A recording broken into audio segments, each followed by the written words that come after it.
I was taking my first sip of water in my new house when I heard someone pounding on my front door. Hard, angry knocks that made my coffee mug shake in my hand. I just inherited this ranch from my grandfather 3 hours ago. I hadn't even finished unloading my moving truck. But there was already someone at my door demanding my attention like they owned the place. When I opened the door, I saw a woman in her 40s with blonde hair pulled back so tight it looked painful. She wore a black business suit that probably cost more than most people's rent, and designer sunglasses even though we were standing in the shade. "Are you the new owner?" she asked, not bothering with introductions. "Yes, I'm Mike Hayes. I just inherited this place from my grandfather." She didn't smile. She didn't welcome me to the neighborhood. Instead, she pointed toward my backyard with the kind of dismissive wave you'd use to shoo away a fly. "That pond needs to go. Today." I blinked, sure I'd misheard her. "I'm sorry, what?" "The pond," she said slower, like I was stupid. "It violates multiple HOA regulations. You have until sunset to drain it and fill it in, or we'll be forced to take legal action." I looked where she was pointing. My grandfather's pond sat peacefully between 2 oak trees, reflecting the Texas sky like a mirror. It was maybe 30 feet across, fed by a natural spring, and surrounded by the kind of wildflowers that made the whole area look like a painting. "Ma'am, I think there's been some mistake. My grandfather never mentioned any HOA restrictions." Her smile could have frozen water in July. "Ignorance of the law isn't an excuse, Mr. Hayes.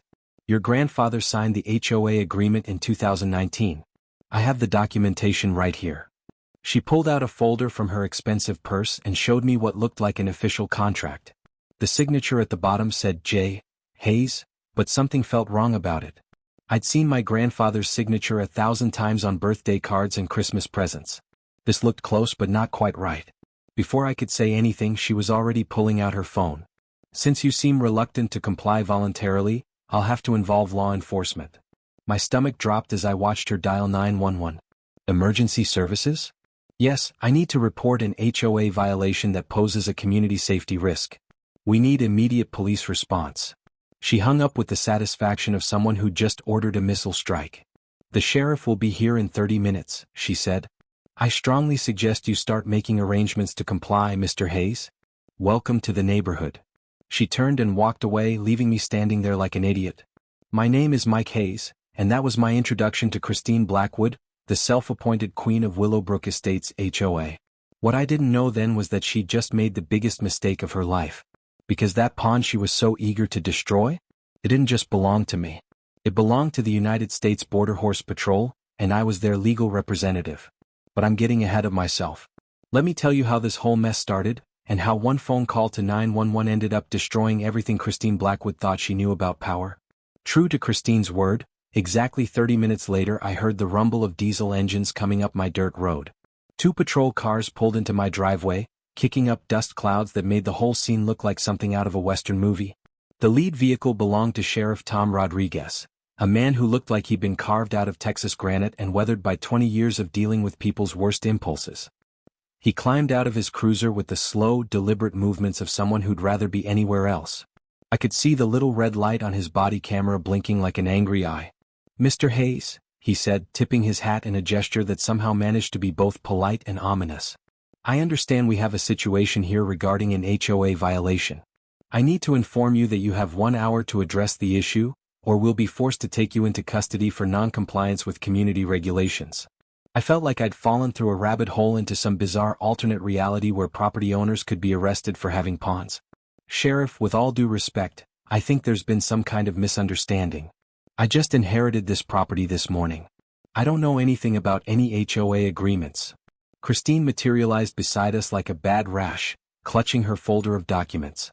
"Officer, here's the signed agreement from 2019. Everything is perfectly legal and binding." She handed the papers to Sheriff Rodriguez with the smug satisfaction of someone playing a winning hand. The sheriff examined the documents with the careful attention of a man who'd learned not to take anything at face value. His expression shifted subtly as he studied the signature, and I saw something flicker across his features. "Ma'am, I've known Jackson Hayes for 15 years. This signature." He paused, looking more closely at the paper. "This doesn't look quite right." That's when I heard footsteps on gravel and turned to see an elderly man approaching us. He was tall and lean, with silver hair and the kind of weathered face that comes from decades spent outdoors. He walked with the straight-backed posture of someone who'd spent time in uniform. And pinned to his shirt was something that made Sheriff Rodriguez's entire demeanor change instantly. It was an old Border Patrol badge, tarnished with age but still clearly official. "Tom," the man said quietly, and the sheriff actually straightened up and nodded respectfully. "Agent Riverside, sir." This had to be Sage Riverside, the neighbor my grandfather had mentioned in his letters. Sage walked over to the sheriff and spoke in a low voice that I couldn't quite catch, but I saw the way Rodriguez's eyes widened slightly. Whatever Sage was telling him, it was news to the sheriff. "Mr. Hayes," Sheriff Rodriguez said, turning back to me with a completely different tone, "I think you might want to call a lawyer. This situation is more complicated than it initially appeared." The change in his attitude was so dramatic it was like watching someone flip a switch. 5 minutes ago he'd been ready to arrest me. Now he was treating me like a potential victim of fraud. Christine's perfectly composed mask slipped for just a moment, revealing something that looked suspiciously like panic. "Officer, I don't understand what the confusion is. The law is the law. HOA regulations are legally binding contracts that supersede individual property rights in designated communities." But there was something in her voice now, a slight tremor that suggested she knew exactly what the confusion was about. Sheriff Rodriguez handed the documents back to Christine with the careful neutrality of someone who just realized he was standing in the middle of a minefield. "Ma'am, I'm going to need some time to verify these documents with the county clerk's office before any enforcement action can be taken. Mr. Hayes, you're free to remain on your property while we sort this out." Christine's composure cracked a little more. "This is ridiculous. I demand immediate compliance with established community standards." But Sage stepped forward slightly, and when he spoke, his voice carried the quiet authority of someone who'd spent decades in law enforcement. "Tom, you remember what I told you about Jackson Hayes? About this pond?" The sheriff nodded slowly, and I could practically see the pieces clicking into place in his mind. As the patrol cars pulled away, leaving me standing in my driveway with more questions than answers, Christine fixed me with a stare that could have melted steel. "This isn't over, Mr. Hayes. Not by a long shot." But for the first time since this whole nightmare began, her hands were shaking slightly as she gathered her papers. Something had shifted in the last few minutes and we both knew it. I just had no idea how dramatically everything was about to change.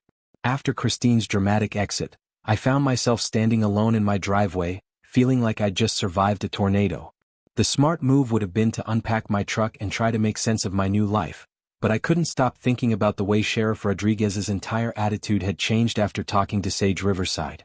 There was more to this story, and if I was going to survive whatever Christine had planned for me, I needed to understand what I was dealing with. So I walked over to the fence line where Sage was still standing, watching the dust settle from the patrol cars. Up close, he looked exactly like the kind of man my grandfather would have called a friend. His face was deeply lined from decades of sun and wind, but his blue eyes were sharp and alert. "Mr. Riverside, I'm Mike Hayes, Jackson's grandson. I think we need to talk." Sage's weathered face broke into a sad smile. "Mike, Jackson talked about you all the time. He was so proud when you finished your engineering degree, and even prouder when you decided to leave the city and come back to your roots." He gestured toward his house, a modest ranch-style building that looked like it had been built around the same time as my grandfather's place. "Come on inside, son. There's a lot you need to know about that pond and about your grandfather's real work out here." As we walked across his yard, I noticed how well-maintained everything was despite its age. The grass was perfectly trimmed, the tools in his shed were organized with military precision, and there wasn't a single weed in sight. This was a man who understood the value of attention to detail. Inside his house, the living room walls were covered with photographs that told the story of a long and distinguished career. Pictures of Sage in various uniforms spanning what looked like 3 decades, group shots with other law enforcement officers, and prominently displayed in the center of it all, a photo of him standing next to my grandfather beside the very pond that was now causing so much trouble. "Your grandfather was more than just a rancher, Mike," Sage said, walking over to an old wooden chest. "He was a genuine American hero, though he'd never let anyone call him that." Sage pulled out a keyring and unlocked the chest. "Jackson asked me to show you this if anything ever happened to him, especially if anyone tried to mess with the pond." He began pulling out documents that looked far more official than anything Christine had shown me. The first document was a contract between Jackson Hayes and the United States Border Patrol, dated 1995 and clearly stating that the pond on the property was designated as an emergency staging area for mounted patrol operations.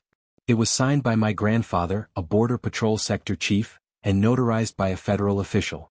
The contract was valid for 35 years, meaning it wouldn't expire until 2030.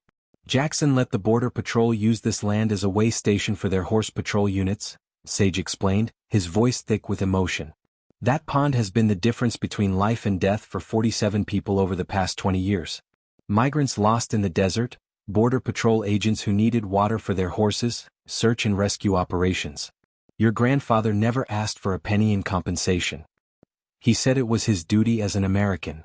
The next document made my hands shake as I read it. It was a copy of my grandfather's will, but not the version I'd seen with the lawyer in town. This was a codicil, an edition dated just 6 months before grandfather died, and it specifically named me as the designated legal representative for all Border Patrol operations on the Hayes property. According to this document, I had the legal authority to make decisions about anything related to the pond, the staging area, and any associated federal operations. He knew this day would come, Sage said quietly.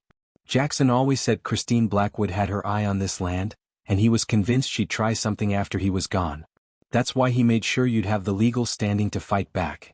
But the most shocking revelation was yet to come. Sage pulled out a manila envelope containing photographs spanning 2 decades. Pictures of Border Patrol agents watering their horses at the pond, images of successful rescue operations, and dozens of photos showing the pond being used exactly as specified in the federal contract. But there was one photo that stopped me cold. It showed a much younger Christine Blackwood standing next to a man in a Border Patrol uniform, both of them smiling beside the pond. The timestamp on the photo was from 2018, just 1 year before she supposedly became concerned about community safety. She knew exactly what this pond was used for, Sage said grimly. She even attended the community appreciation barbecue Jackson threw for the Border Patrol that year. The question is, why is she pretending otherwise now? As if summoned by our conversation, my phone rang. The caller ID showed a number I didn't recognize, but something made me answer it anyway. Hayes. The voice was crisp, professional, and carried the unmistakable authority of federal law enforcement. This is Captain David Sterling, United States Border Patrol. I understand you're Jackson's grandson. We need to meet immediately. The line went quiet for a moment, then Captain Sterling continued. Son, your grandfather saved my life in 2003. I owe the Hayes family a debt I can never repay, and I'll be damned if I let some small-town politician destroy his legacy. Captain David Sterling arrived at my ranch the next morning looking like he'd stepped out of a recruitment poster for elite law enforcement. Tall, broad-shouldered, with the kind of weathered tan that comes from spending years in the desert sun, he carried himself with the quiet confidence of someone who'd seen and done things most people only read about in newspapers. He wasn't alone either. 3 other Border Patrol agents accompanied him, including a woman who introduced herself as Agent Maria Santos and a man named Agent Rodriguez who looked like he could bench press a pickup truck. But it was Captain Sterling himself who commanded attention when he started talking about my grandfather. Jackson Hayes was the kind of man who restored your faith in humanity, he said, his voice heavy with genuine emotion. In 2003, I was a rookie agent who got separated from my unit during a dust storm about 15 miles south of here. By the time the storm cleared, I was lost, dehydrated, and suffering from heat exhaustion. I would have died out there if Jackson hadn't found me. The story Captain Sterling told me painted a picture of my grandfather that was both familiar and completely new. Grandpa had been doing unofficial search and rescue operations in the desert for years, using his knowledge of the local terrain to help Border Patrol agents locate lost migrants and bring them to safety. The pond wasn't just a water source. It was a crucial staging area for operations that had saved dozens of lives. Your grandfather never wanted recognition or payment, Captain Sterling continued.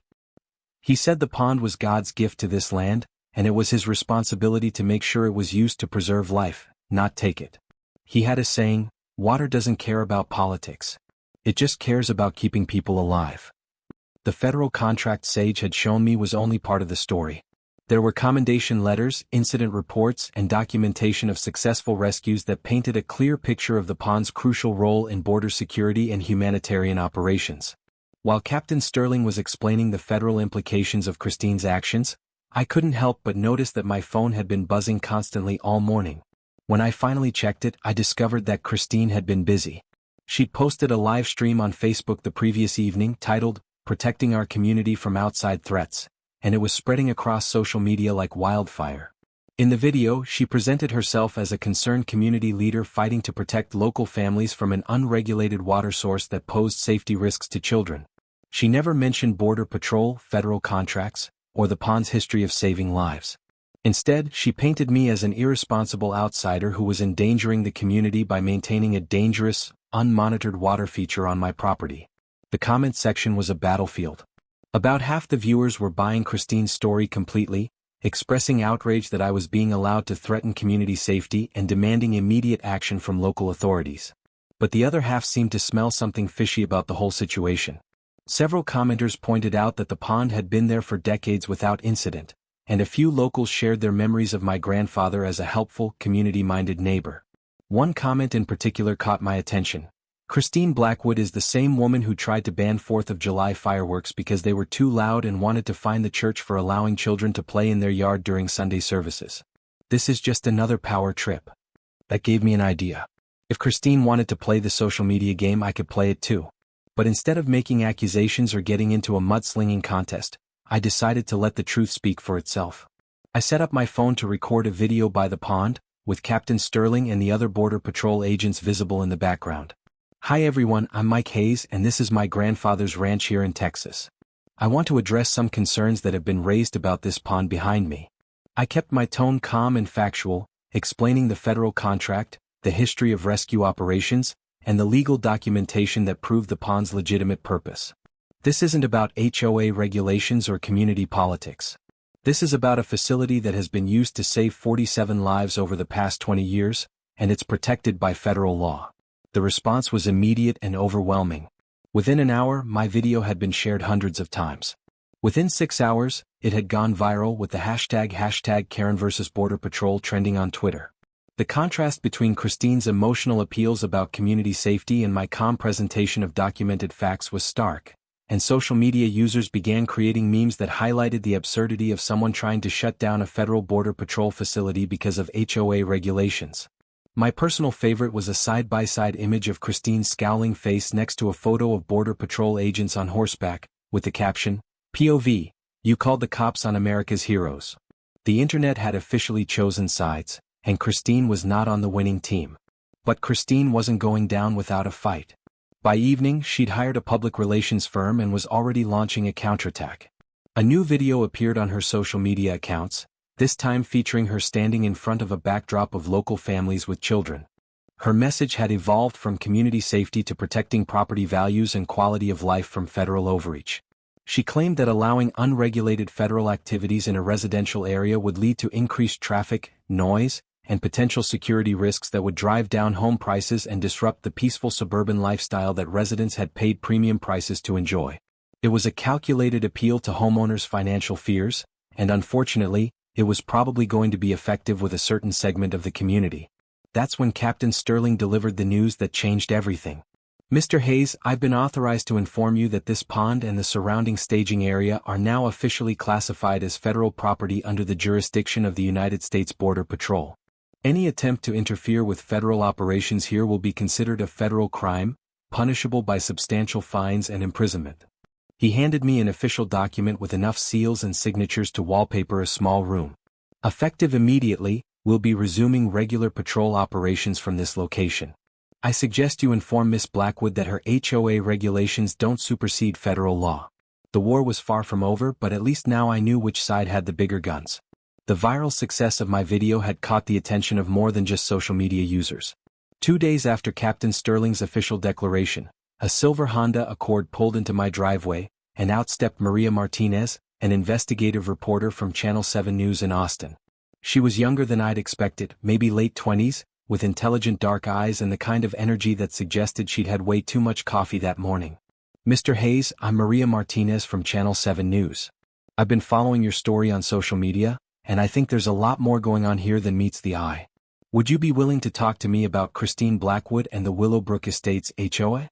Something about her direct approach and obvious passion for the story told me this was exactly the kind of help I needed." Maria had done her homework. She'd spent the previous 2 days digging into public records, interviewing longtime residents, and following paper trails that led to some very interesting discoveries. "Your Ms. Blackwood has been quite busy over the past 3 years," Maria said, spreading out a collection of documents on my kitchen table. She's purchased 12 properties in this area through various shell companies, all of them adjacent to or near your grandfather's land. The total investment is somewhere around $8 million, which is a lot of money for someone whose only visible income is from a small law practice. She pulled out a stack of real estate transaction records that painted a clear picture of systematic land acquisition that had my grandfather's ranch right in the center of it all. But the real bombshell came when Maria showed me what she'd found buried in the county clerk's digital archives. Remember that HOA contract Christine showed the sheriff? The one with your grandfather's signature from 2019. She pulled out a manila folder containing photocopies of various documents. I had a handwriting expert compare that signature to other documents your grandfather signed around the same time. Driver's license renewal, property tax payments, utility contracts. The expert concludes that the signature on the HOA agreement is forged. She handed me the expert's report, complete with detailed analysis of pen pressure, letter formation, and stroke patterns that proved beyond any doubt that someone had faked my grandfather's signature. The evidence Maria had uncovered painted a picture of systematic fraud that went far beyond a simple HOA dispute. Embedded in her investigation was an email chain between Christine and a commercial development company based in Dallas. The emails, which Maria had obtained through a public records request related to zoning applications, revealed the true scope of Christine's plan. After we eliminate the water feature and establish full HOA control over the Hayes property, one email read, we can move forward with the luxury resort development. Initial projections show a potential profit margin of $15 million over the first 5 years of operation. The pond wasn't just an inconvenience to Christine. It was the primary obstacle to a major commercial development that would transform the entire area into an upscale resort destination. Maria's investigation had also uncovered something that made my blood boil. In 2018, Christine had attended a community appreciation event that my grandfather hosted for the Border Patrol. There were photographs of her shaking hands with Captain Sterling, smiling beside the pond, and even giving a short speech thanking the Border Patrol for their service to the community. She knew exactly what the pond was used for, Maria said, her voice tight with anger. She participated in events celebrating it. The whole community safety angle is complete BS. This has always been about money. The photos from that event, which Maria had obtained from the Border Patrol's community outreach files, provided irrefutable proof that Christine's current position was not only hypocritical but deliberately deceptive. As Maria's story began airing on the evening news, the response from the community was swift and dramatic. The local Facebook groups that had been split between supporting Christine and supporting me began tilting heavily in my favor as residents realized they'd been manipulated.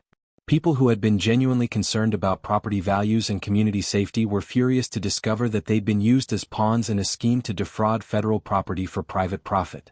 Several HOA members publicly called for Christine's resignation, and a petition demanding a full audit of HOA finances gained over 300 signatures in less than 24 hours.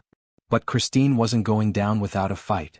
Within hours of Maria's story airing, I received a cease and desist letter from a law firm in Houston, threatening to sue me for defamation, intentional infliction of emotional distress, and violation of HOA regulations. The letter demanded that I immediately stop all media appearances, remove my social media posts, and comply with the original demand to eliminate the pond. It also threatened legal action against Maria Martinez and Channel 7 News for broadcasting unsubstantiated allegations that damaged Christine's reputation in the community. The letter was clearly designed to intimidate me into backing down, but it had exactly the opposite effect. If Christine was this desperate to shut me up, it meant Maria's investigation had hit way too close to home. That evening, as I sat on my porch watching the sunset reflect off the pond that had caused so much trouble, my phone rang with a call that I wasn't expecting. Mr. Hayes, this is Agent Williams from the Federal Bureau of Investigation. We've been monitoring the situation with your property and Miss Blackwood's HOA activities.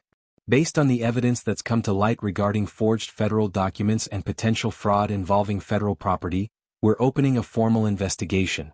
We'll need to speak with you tomorrow morning. As I hung up the phone, I realized that what had started as a simple property dispute had just become a federal case. Christine had picked a fight with the wrong pond, and now she was about to discover that the United States government doesn't take kindly to people who forge federal documents for personal profit. The FBI's involvement changed everything overnight. Agent Williams and her partner, Agent Chin, arrived at my ranch early the next morning in a black SUV that screamed federal law enforcement from a mile away. They were professional, thorough, and very interested in the evidence Maria Martinez had uncovered. "Mr. Hayes, document forgery involving federal property is a serious crime," Agent Williams explained as she reviewed the handwriting analysis and the email chains. "If Ms. Blackwood knowingly presented falsified documents to law enforcement in an attempt to interfere with federal operations, she's looking at multiple felony charges." They spent 3 hours photographing everything, taking statements, and coordinating with Captain Sterling to ensure that all federal documentation was properly secured. While the FBI was conducting its investigation, Christine was making one last desperate play for public support. She organized what she called a community safety rally in the parking lot of the local grocery store, complete with professionally printed signs and a small stage with a microphone system. About 40 people showed up, mostly older residents who were genuinely concerned about property values and community stability. Christine's speech was a masterclass in emotional manipulation, painting herself as a devoted community leader who was being persecuted by federal bureaucrats and outside agitators who didn't understand or care about local values. "They want to turn our peaceful neighborhood into a high-traffic federal facility," she declared, her voice rising with righteous indignation. "They want to expose our children to dangerous, unregulated activities that could threaten their safety and our way of life." But Christine made a critical mistake during her rally. When a local reporter asked her about the photographs showing her at the 2018 Border Patrol Appreciation event, she claimed that she had been deceived about the true nature of the federal activities and that she had only attended the event out of politeness to a neighbor. This was exactly the wrong thing to say because Maria Martinez was in the crowd with a camera crew, and she had brought copies of the photos that clearly showed Christine giving a speech praising the Border Patrol's humanitarian work. When Maria confronted her with the evidence, Christine's carefully maintained composure finally cracked. "I don't care what those old photos show," she snapped, her voice rising to a near shriek. "That was before I understood the full implications of what was happening here." The confrontation was broadcast live on Maria's Facebook page, and the footage went viral within hours. Social media users immediately began creating side-by-side comparisons of Christine praising the Border Patrol in 2018 and condemning them in 2024. The hashtag #ChristineLies began trending, and the comment sections were filled with people expressing disgust at her blatant hypocrisy.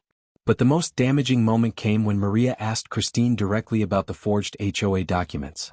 Instead of denying the allegations or claiming innocence, Christine's response was telling.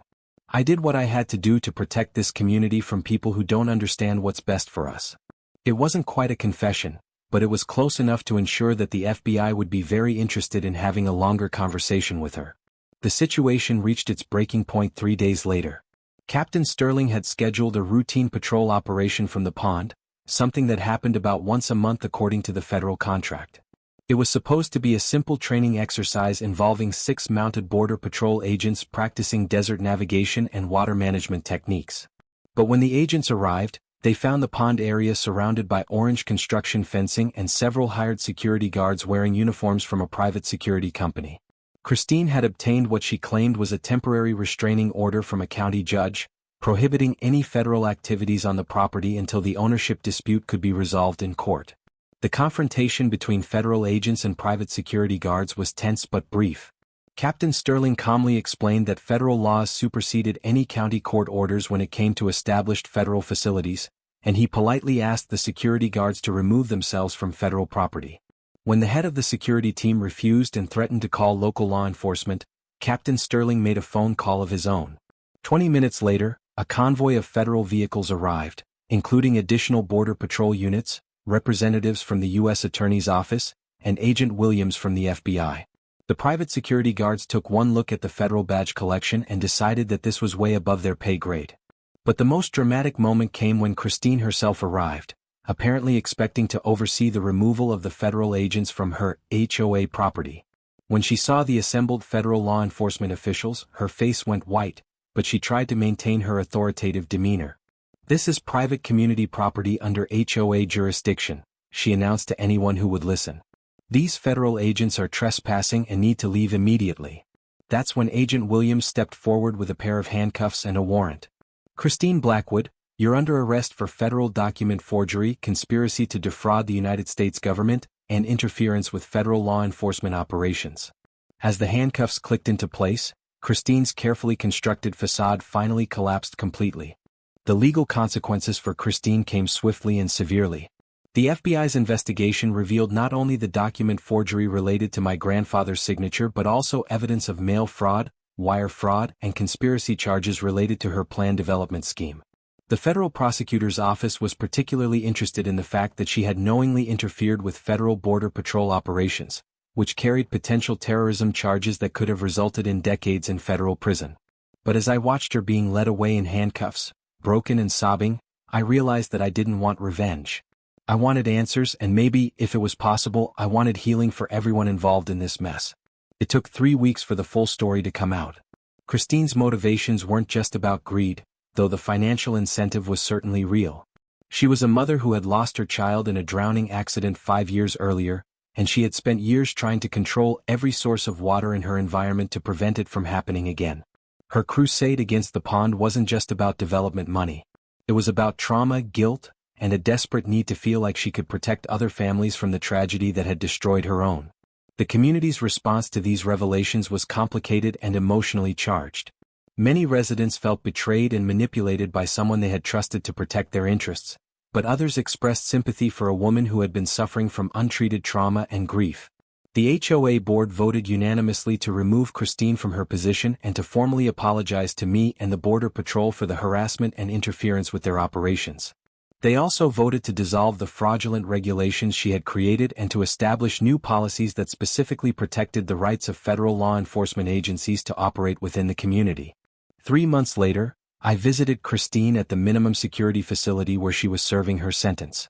She looked smaller somehow, like the weight of maintaining her authoritative facade for so many years had been crushing her, and removing it had allowed her to shrink back to her actual size. "I need you to know that I never intended for things to go this far," she said, her voice barely above a whisper. "When I first saw that pond, all I could think about was my son running toward the water and how I wasn't there to stop him. I thought if I could control this one thing, if I could prevent this one potential tragedy, maybe I could forgive myself for the one I didn't prevent." The conversation was painful for both of us, but it was also necessary. I made a decision that surprised everyone, including myself. Instead of pursuing the maximum penalties against Christine, I wrote a letter to the federal prosecutor requesting leniency and asking that her sentence include mandatory grief counseling and community service related to water safety education. I also made a proposal that stunned the HOA board. I wanted to create a small memorial garden beside the pond, dedicated to children who had lost their lives in water accidents, including Christine's son. The memorial would serve as both a healing space for families dealing with similar losses and an educational resource about water safety for the entire community. The memorial garden became a community project that brought together people who had been divided by months of conflict and controversy. Local businesses donated materials, residents volunteered their time and labor, and even some of the Border Patrol agents helped with the construction during their off-duty hours. Captain Sterling suggested that we include educational displays about the pond's history of saving lives, creating a balanced narrative that honored both the victims of water tragedies and the survivors who had been rescued by the facility that Christine had tried to destroy. The garden became a place where the community's pain and healing could coexist in the same space. 6 months after Christine's arrest, she was released to a halfway house and began her community service requirement by speaking to parent groups about grief, trauma, and the importance of seeking professional help when dealing with devastating loss. It wasn't easy for her, and it wasn't a magical transformation that erased all the damage she had caused, but it was a genuine attempt to turn her tragedy into something that might prevent other families from experiencing similar pain. The pond continues to serve its original purpose as a staging area for Border Patrol operations, but it has also become something more. Local schools bring children to learn about water safety and desert survival. Families dealing with loss come to find peace in the memorial garden. And every month, Captain Sterling and his team conduct their training exercises while community members watch and learn about the important work being done to protect both migrants and Border Patrol agents in the harsh desert environment. My grandfather's vision of the pond as a place that preserves life rather than taking it has been fulfilled in ways he probably never imagined. As I sit here writing this story, I can see the pond from my kitchen window, reflecting the Texas sky like a mirror. The oak trees around it have grown taller in the months since this all began, and the memorial garden is flourishing with native wildflowers that bloom in brilliant colors throughout the spring and summer. Sometimes I see families visiting the memorial, laying flowers or just sitting quietly on the benches we installed. Sometimes I see Border Patrol agents watering their horses and checking their equipment. And sometimes, on peaceful evenings when the wind is still, I think I can feel my grandfather's presence watching over the place he loved and protected for so many years. The legal battles are over, the community has healed, and justice has been served. But the most important lesson I learned from this experience has nothing to do with property rights or federal law. Sometimes the people who hurt us the most are the ones who are hurting the most themselves. Sometimes the greatest act of strength is choosing understanding over revenge. And sometimes a simple pond in rural Texas can symbolize how communities can find healing even in the aftermath of tragedy and conflict. Every morning when I walk out to check on the property, I think about that first day when Christine pounded on my door, demanding I destroy something my grandfather had spent decades protecting. She thought she was fighting for community safety, but she was really fighting against her own demons. The irony isn't lost on me that the pond she tried so hard to eliminate ended up becoming exactly what she needed most. A place of healing and remembrance for families who had lost children to water tragedies. Last week I got a letter from Christine. She's doing well in her community service program, working with a nonprofit organization that teaches water safety to rural communities. She's also started therapy and says she's finally beginning to process the grief she'd been carrying for so many years. I know I can't undo the damage I caused, she wrote. But maybe I can prevent other families from going through what mine did, and maybe I can help other parents who are struggling with loss find better ways to cope than I did. The Border Patrol agents still come by regularly for their training exercises.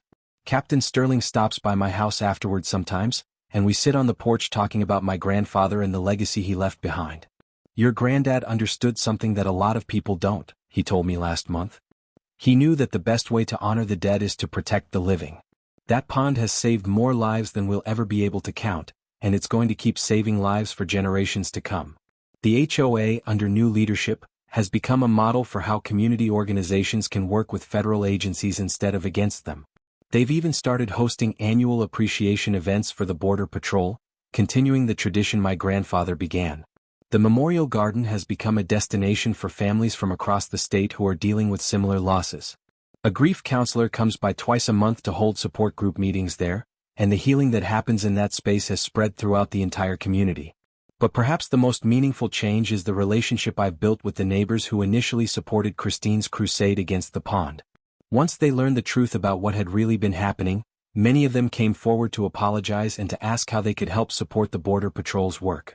Mrs. Henderson, an elderly woman who lives 3 houses down, now bakes cookies for the Border Patrol agents every month. The Johnson family has started volunteering with the search and rescue operations. Even some of the teenagers in the neighborhood have joined the water safety education program. What started as one woman's attempt to destroy a federal facility out of misguided grief has ended up strengthening the entire community's connection to the important work being done here. 6 months ago, I was just a city engineer who had inherited a ranch and a pond. Now I'm the community liaison for a federal Border Patrol staging area, a member of the local search and rescue team, and somehow, a symbol of how ordinary people can stand up to those who abuse their authority. The experience taught me that sometimes the biggest battles aren't won in courtrooms or through social media campaigns. They're won by people who are willing to stand up for what's right, even when it's difficult, even when it's complicated, and even when it means showing compassion to those who tried to hurt them. My grandfather always said that water doesn't care about politics, it just cares about keeping people alive. But I've learned that the same is true about justice. Real justice isn't about punishment or revenge. It's about healing, understanding, and making sure that good things can grow from bad situations. As I finish writing this story, I can hear the sound of horses approaching the pond. Captain Sterling and his team are here for their monthly training exercise. In a few minutes, I'll walk down to the water's edge and watch as these dedicated men and women practice the skills that might someday save someone's life in the harsh desert. Christine Blackwood called 911 thinking she could use the power of law enforcement to destroy something she didn't understand. Instead, she ended up bringing federal attention to a facility that deserved recognition and protection. She thought she was calling the cops on a dangerous neighbor. Instead, she called them on American heroes. And in the end, that made all the difference. The pond still reflects the Texas sky like a mirror. The oak trees still provide shade for horses and riders who stop to rest during their patrols. And the Memorial Garden still offers comfort to families who need a place to remember and heal. But now there's something else here too. There's a community that understands the value of the work being done in their backyard. There's a woman who's learning to channel her grief into something positive. And there's a grandson who finally understands the full scope of his grandfather's legacy. Sometimes justice takes time, but it always finds a way. Sometimes the truth is more powerful than lies, no matter how loudly those lies are told. And sometimes, if you're very lucky, a simple phone call to 911 can end up changing everything for the better. The Border Horse Patrol is still here, still saving lives, still serving their country with honor and dedication. And thanks to one Karen's misguided phone call, now the whole world knows about the important work they do. Not exactly what she had in mind when she dialed those 3 numbers, but sometimes the best outcomes come from the most unexpected places. After all, water doesn't care about politics. It just cares about keeping people alive. And so do the rest of us.